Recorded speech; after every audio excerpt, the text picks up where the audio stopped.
The classic work on this is by a guy named Gustav Wengert, a Swede, who wrote a book called, it's been translated in English as Luther on Vocation. First time I glanced at the title, I thought it said Luther on Vacation, and I was wondering where he went. But it's Luther on Vocation. And so Luther's teaching about vocation. What do we mean by vocation? Vocation comes from the Latin word vocare, which means calling. And so we have had this kind of narrow view of vocation where we tend to think of vocation as, well, that's my career, my calling, what I do with myself, my living. That's this much of vocation. And probably not even the most important part. And you'll hear people talk about, I'm going to go be a pastor. That's going to be my vocation. Well, that's a part of it. Matt.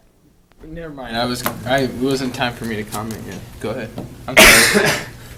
I'm a little slow today here. You missed your cue?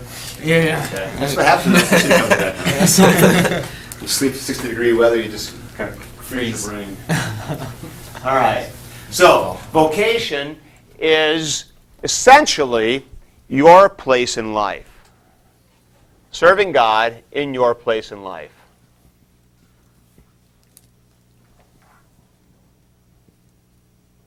That's what vocation is about. Serving God in your place in life. And I despise trite things, but this is one of those times where most trite things have some element of truth.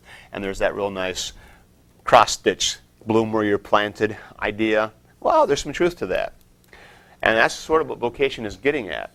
Vocation says that your responsibility in this life is to serve those who are around you wherever you happen to be. That's vocation.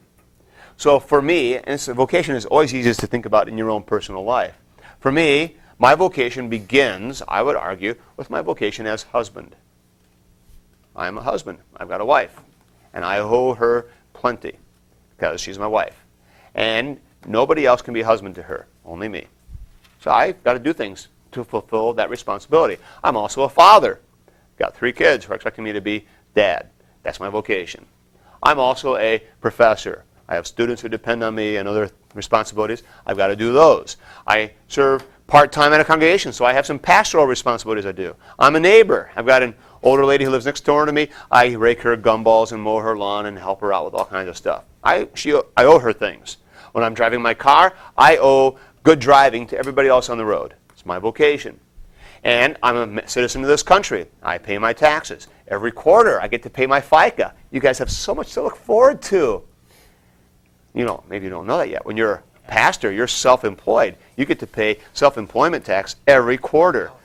You get to pay all 15.65% of your FICA all by yourself. It's wonderful. And so you have this obligation that you have to pay taxes, and so you do. And et cetera, the list goes on. What's my vocation?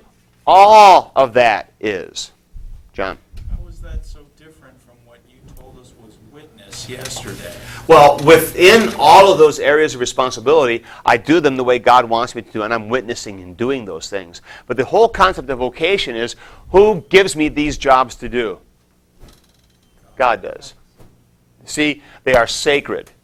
And the beautiful thing about the teaching of vocation and Luther's doctrine of vocation is that I am doing what God wants me to do when I'm being husband and father and neighbor and citizen. That's God's work. It's not earthly, temporal, meaningless work. And then when I go over to church, now I'm doing God work. No, I'm doing God work when I'm doing that stuff. That's the point. And we touched on this before, but this is just to reiterate again. So the good works I do, really, I'm doing them within my vocation. That's where I do them. Question. Now, you comment, Matt? No, it's not. It's not my time yet. Still not yet. Maybe something. Okay, Chris. I was talking to a professor about this because I had a problem with some of the evangelism views I was learning in a class. Okay. And this was a different professor than the teacher I had for the class.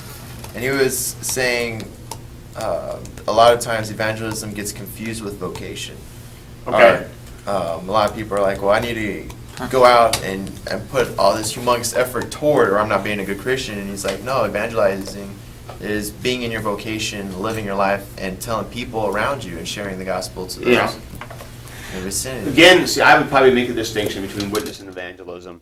And I would say, this goes back to my little tirade yesterday. Evangelism means proclaiming the gospel.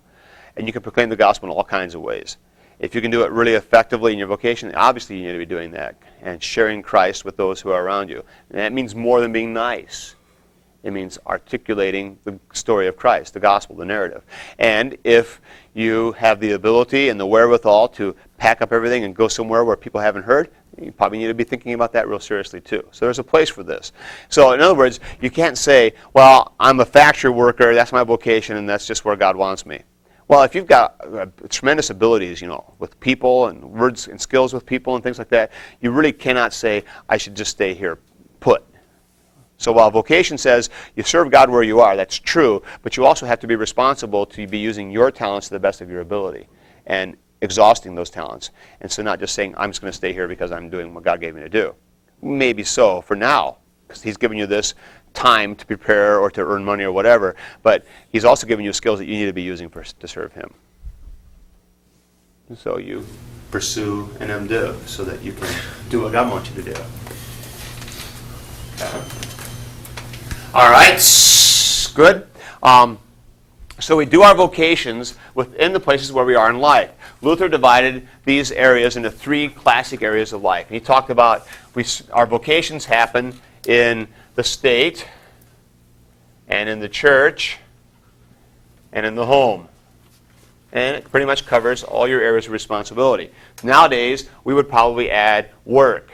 But for Luther in his day, work was just part of the home because you were a farmer or you were an artisan or whatever you were, everybody in the household helped support that task and helped support that work. So there wasn't that much difference between being at home and being in the family and doing your job. So we would say all of these are areas in which we do our vocation, in which we serve God, in which we serve our neighbor. The real point here is you're not really serving God, you're serving your neighbor. But by serving your neighbor, you're doing what God has called you to do, and so it becomes God-pleasing. A phrase that gets used that Luther likes is the idea of masks of God, which in Latin would be larvae Dei. Tom, don't. What's that one? You want me to put it up there for you? Now, if I put it up there, you feel obligated to write it down, and it'll add to your list. The larvae Dei are the masks of God. And the idea of the masks of God is that when I am doing my job well as husband, I'm standing in God's stead there and taking care of those around me who God gives me to care for. And it's sort of like, what's the old saying, Jesus with skin on? That's the idea. That's what masks of God is getting at. So you are being God for people, delivering His grace by fulfilling your responsibilities and doing your vocation. You're bringing Christ's grace to other individuals. All right.